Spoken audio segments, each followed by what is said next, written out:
Hello to one and all watching my video. My name is Ahmed Sharif. In this tutorial, I'll be talking about servlets.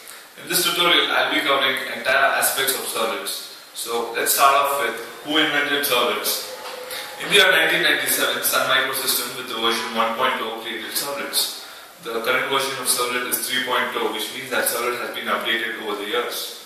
Now let's see what are servlets. Servlets are server-side programs which generate dynamic content. Now, what is dynamic content? We know that static content is static, like HTML pages. Now, what are these dynamic contents? As we know that the weather keeps changing every now and then, we need something which is updatable. We need something which can update. This is the reason why we use servlets. We know that news keeps changing every now and then. For this, we need servlets. The query which you enter in a search engine generates dynamic web pages. So here, servlets come into picture. So let's see where actually the servlets reside. Servlets reside in the servlet container. If you need static content, you fetch the file system. For this, servlets are not required. If you need dynamic content, then you go for servlets. Now, early in the days we used CGI, but right now, why we don't use CGI? Because for every incoming request, the server generated a process which handled the request and generated a process which handled the response. Hence, a lot of processes were generated which used up a lot of resource. CGI had a lot of drawbacks. CGI are not platform independent, they are not written in Java, they are written in some other native language. The process communicates with the web server using an interface known as Common Gateway Interface. Common Gateway Interface had disadvantages. This led to the invention of servlets. Servlets are platform independent, which means that they are written in Java. Servlets provide a lot of security. Servlets are better in performance. So this is the reason why we bypass CGI and we are using servlets these days. Now let's talk about the crucial part in this servlet, which is known as the servlet lifecycle. As a client of a web application, I don't communicate directly with the servlet, rather I communicate with the web server. When a request goes, it first goes to the web server. Now here, the role of the server is to load the servlet, unload the servlet, destroy the servlets. Servlets are single instance model, which means that only one instance of servlet is created which handles multiple requests. Here again, the web server loads the servlet object and it creates multiple threads. Now these threads handle each of the requests. In servlet lifecycle, we have three stages. First is the initialization stage, second is the service stage, and third is the destruction. Now let's talk about initialization. There are two types of initialization. One is known as lazy loading and other known as eager reloading or early loading. Servlets are lazy loading. Now what is this lazy? When the first request arrives, only when the request arrives, the servlet object is generated. Before that, no object is generated. This is lazy loading. And early loading or load on startup, the load on startup default value is 1. When the servlet is started up, although when the first servlet is, when the web server is generated, it loads the servlet object. This is known as eager reloading. In both the process, the servlet has to be initialized.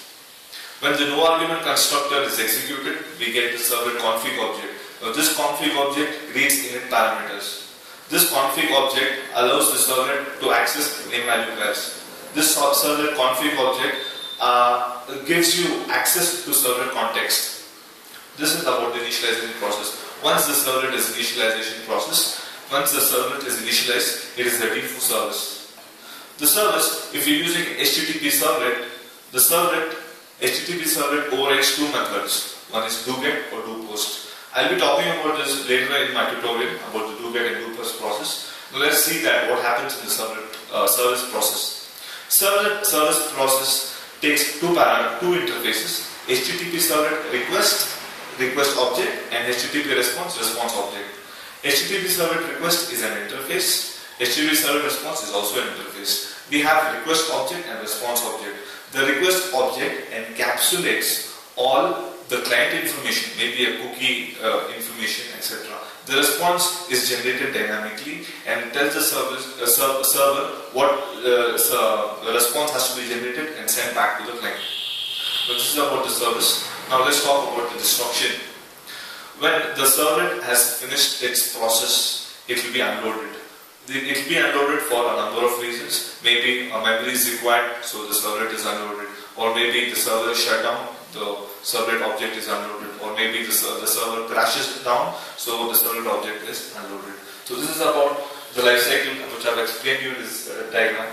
Now let's see what are the types of servlets available.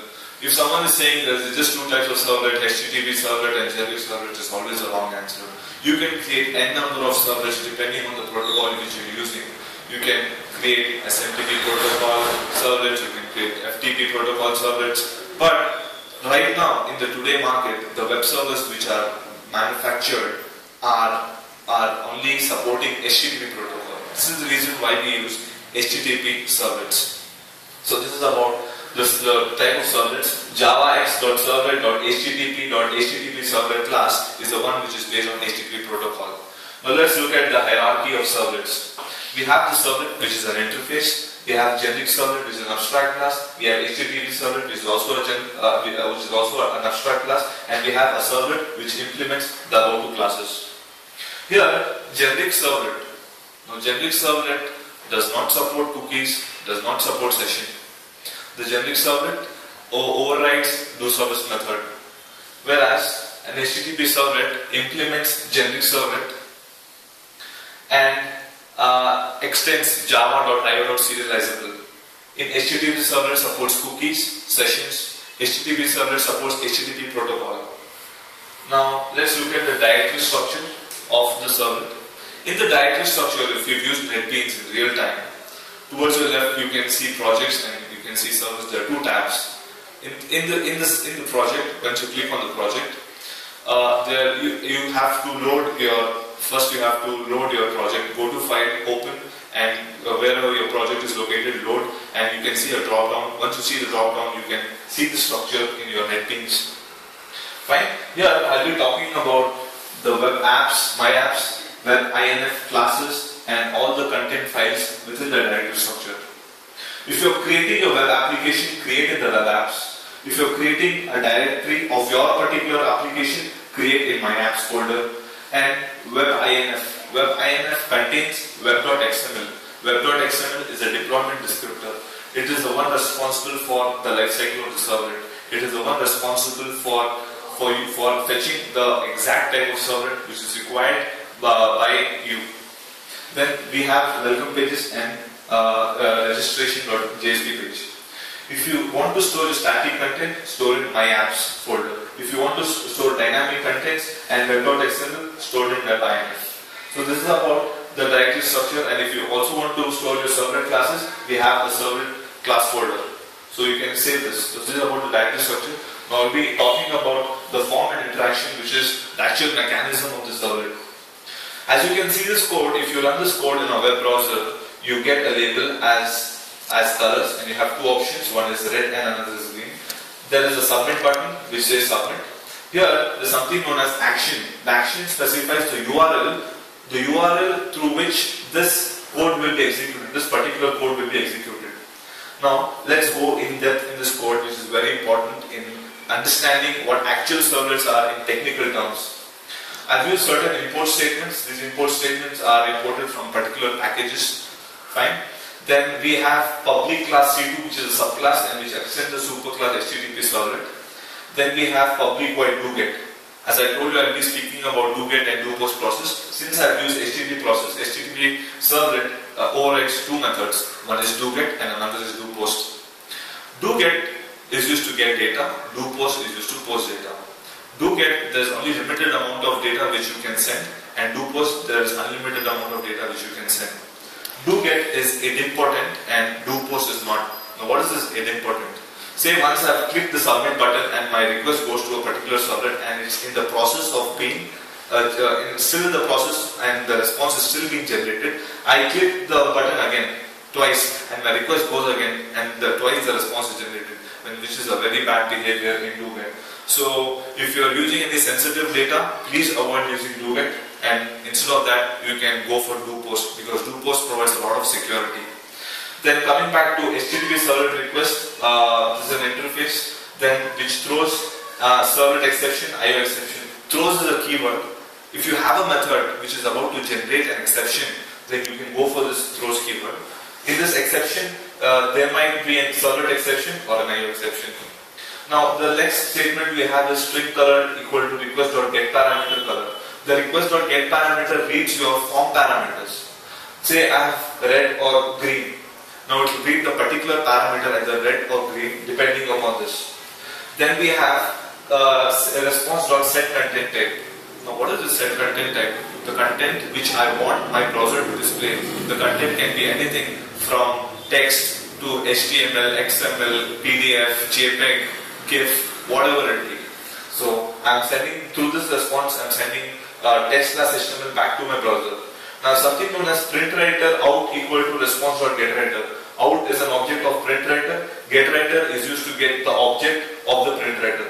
Anything written to this stream will be directly posted to your browser. So through my response object, I'll be posting back to my web browser. I have a method known as println, which is printing the color. The difference between print and println is print prints a line and println also prints a line with the cursor pointing to the new line. So I finally close this. So this is about the forms and interactions. This is mainly servlet works on. Now let's see what is servlet mapping all about. In servlet mapping is an association between the servlet and the URL pattern. Say in this URL pattern, I have a URL. Fine. Now this servlet matches the particular servlet, the servlet container matches the particular servlet in the web.xml. So this is about the URL, this is about the servlet mapping. Now also an important concept in the servlet is session management.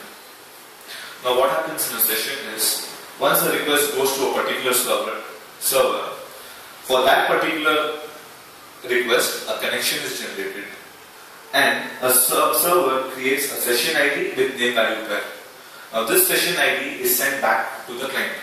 Now why do we require this name and value in this?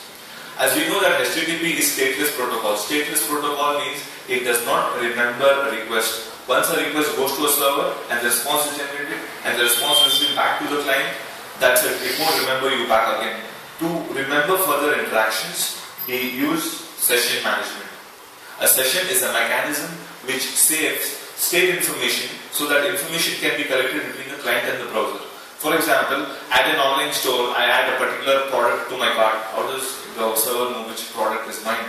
So, in Java, a session is created via getSession method of the HTTP server request and HTTP session object is written. GetSession, remove attribute, set attribute are the methods of this session.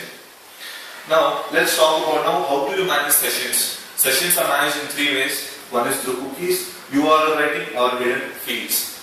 First, I'll talk about cookies. Cookies keep track of user activities on the client machine. Here, through cookies, say I log in to gmail.com, login page appears, I enter my user ID and password and I click saying that remember me. Once I click that my username and password is stored in a particular cookie and it is sent back to the client. Now, through this further interactions, I don't have to enter my username and password again. Through this cookies, I'll be validated and again I can use the Gmail. Here, the typical uses of cookies are customizing a site, remembering a user during an e-commerce session. In Java, a cookie class encapsulates a cookie. The servlet creates a cookie with the method addCookie and through response object sends back to the client. Now, a cookie contains certain information like cookie name, cookie value, expiration date. There are two types of cookies. Cookie where you set expiration date after that particular amount of time the cookie is destroyed. Another type of cookie is that where you do not set any time. Once you close the browser, the cookie is destroyed. So this is about cookies. I'll talk about URL rewriting. What if your cookie is disabled in your browser? There has to be some mechanism which is saving your session ID. So if your cookies are closed in the browser, we go for URL rewriting. This is the URL and along with the URL, we write specific ID where this is the ID and we send back to the client. Now every time adding a session ID to your URL is very difficult. This is the reason what we do is we use the method response.encode URL myweb.txt. So with this method, we encode and we send back. And another type is hidden fields. In the hidden fields are similar to the forms which I explained earlier. In this, the input type is hidden, which means that you can't see this particular form. Never go for the hidden form fields because your private data can be, can be exposed.